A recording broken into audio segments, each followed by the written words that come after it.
আসসালামু আলাইকুম। আপনি যদি ফেসবুকে কন্টেন্ট ক্রিয়েট করে থাকেন তাহলে আপনি খুব রিস্কের মধ্যে আছেন। আজকের এই ভিডিওতে আমি আপনাদেরকে দেখাবো কিভাবে খুব সহজেই হ্যাকাররা আপনার অ্যাকাউন্ট হ্যাক করে ফেলতে পারে।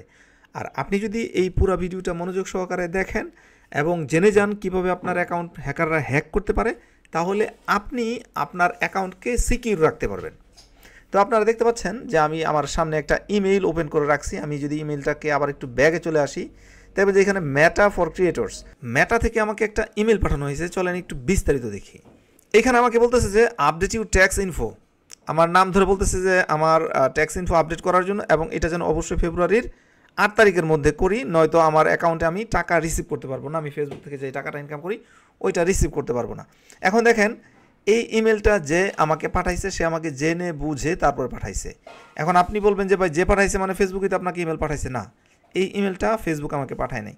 আমি অলওয়েজ যেটা করি, কখনো কোনো ওয়েবসাইট থেকে যখন আমার কাছে ইমেইল আসে, আমি এই যে টপের দিকে যদি আপনি খেয়াল করেন, এখানে ইমেলটা কোত্থেকে আসছে তার কিন্তু ইমেল অ্যাড্রেসটা এখানে দেয়া আছে, no_apply_to_job.com, মানে apply_to_job.com এই ওয়েবসাইটের একটা ইমেল থেকে আমাকে এই মেলটা পাঠানো হয়েছে।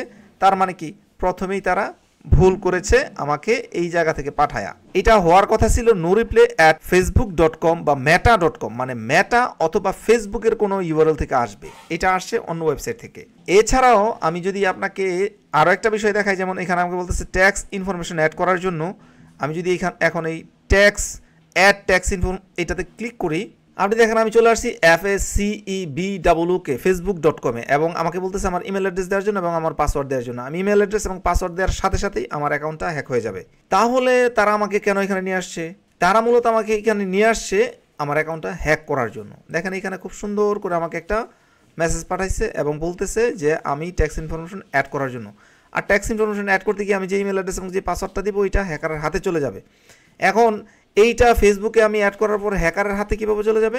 এইটা আসলে ফেসবুক না, ফেসবুকের মতোই আরেকটা ইউআরএল এইখানটাই দেখেন, FACEBWK.me, মানে এটা facebook.com না, .me। এই ইউআরএলটাতে অনেক কিছুই থাকতে পারে। FACEBWK থাকতে পারে, FACEEBWK থাকতে পারে, মানে .com দিয়ে আসুক, সমস্যা নাই। ধরেন আসলে এরকমের FACEBW, তারপরে আরও একটা ও দিয়ে দিল, মানে হচ্ছে 3টা ও দিল, facebook.com।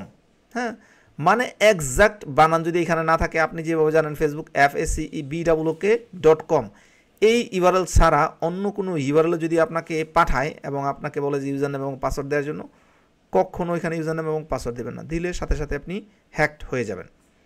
তো একে তো বিষয় হচ্ছে যে আপনি কোথাও যখন ইউজার নেম পাসওয়ার্ড দিতে যাবেন, অবশ্যই এই ইউআরএলটাকে খুব ভালো করে চেক করবেন। দ্বিতীয় বিষয় হচ্ছে, আপনার কাছে যে ইমেলটা আসছে এই ইমেলটাকে আপনি চেক করবেন, এই ইমেলটা আপনাকে কে পাঠিয়েছে। আপনার কাছে যদি কোনো ইমেল আসে এই রকমের facebook.mail.com থেকে, তাহলে ঠিক আছে, কিন্তু আমার কাছে এখন যে ইমেলটা আসছে এইটা 100% ফেক, এবং এখানে যদি আমার ইনফরমেশনটা অ্যাড করি তাহলে আমার অ্যাকাউন্টটা হ্যাক হয়ে গেল। আর এই হ্যাকিং সিস্টেমটাকে বলা হয় ফিশিং।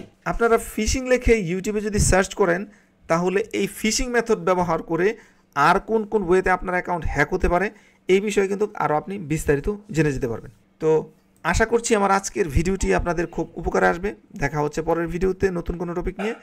সে পর্যন্ত সবাই ভালো থাকুন, সুস্থ থাকুন, সেই প্রত্যাশায় আজ বিদায় নিচ্ছি। আল্লাহ হাফেজ।